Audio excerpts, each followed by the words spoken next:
Assalamualaikum warahmatullahi wabarakatuh. Selamat pagi anak-anakku, siswa-siswi SMP Negeri 1 Muncar. Berjumpa kembali dengan Pak Wahyu Suwandono dalam materi hari ini, yaitu mobilitas sosial. Hai anak-anak, bagaimana kabar kalian hari ini? Semoga kalian tetap sehat dan semangat mengikuti pembelajaran hari ini. Tujuan pembelajaran hari ini, peserta didik diharapkan: 1. Menjelaskan pengertian mobilitas sosial. 2. Mengidentifikasi bentuk-bentuk mobilitas sosial. Dan 3. Menganalisis faktor pendorong dan penghambat mobilitas sosial. Anak-anak, sebelum kita lebih lanjut membicarakan tentang mobilitas sosial, kita harus tahu dulu pengertian mobilitas sosial. Mobilitas sosial itu adalah perpindahan dari satu kelas sosial ke kelas sosial lainnya, atau gerak pindah dari strata yang satu ke strata lainnya.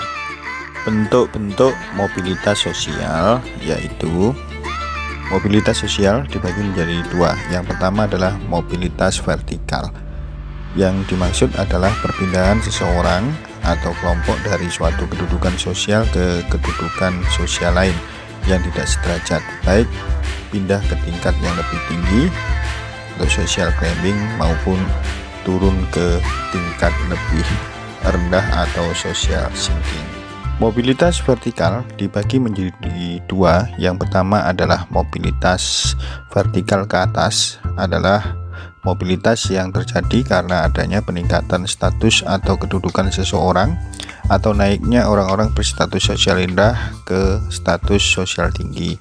Contoh misalnya orang pengangguran kemudian mendapatkan sebuah pekerjaan, itu namanya adalah mobilitas vertikal ke atas. Kemudian yang kedua itu adalah mobilitas vertikal ke bawah, merupakan proses penurunan status atau kedudukan seseorang. Misalnya seorang pegawai diketahui dan terbukti korupsi atau melanggar aturan dari perusahaan kemudian dikeluarkan. Nah, ini contoh dari mobilitas vertikal ke bawah atau social sinking. Yang berikutnya yaitu mobilitas horizontal.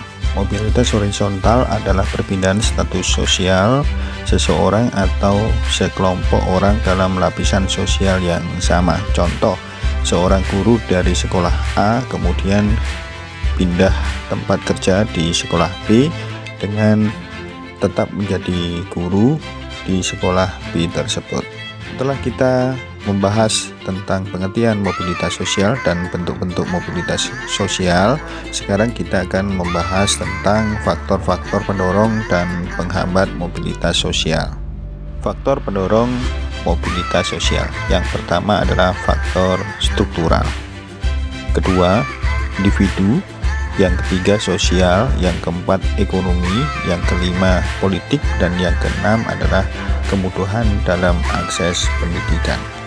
Faktor penghambat mobilitas sosial yang pertama adalah kemiskinan. Faktor ekonomi dapat membatasi mobilitas sosial. Bagi masyarakat miskin, mencapai status sosial tertentu merupakan hal yang sangat sulit. Salah satu penyebab kemiskinan adalah pendidikan yang rendah.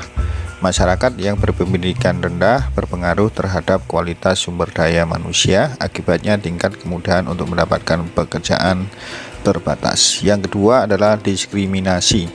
Diskriminasi berarti pembedaan perlakuan karena alasan perbedaan suku, ras, agama maupun golongan.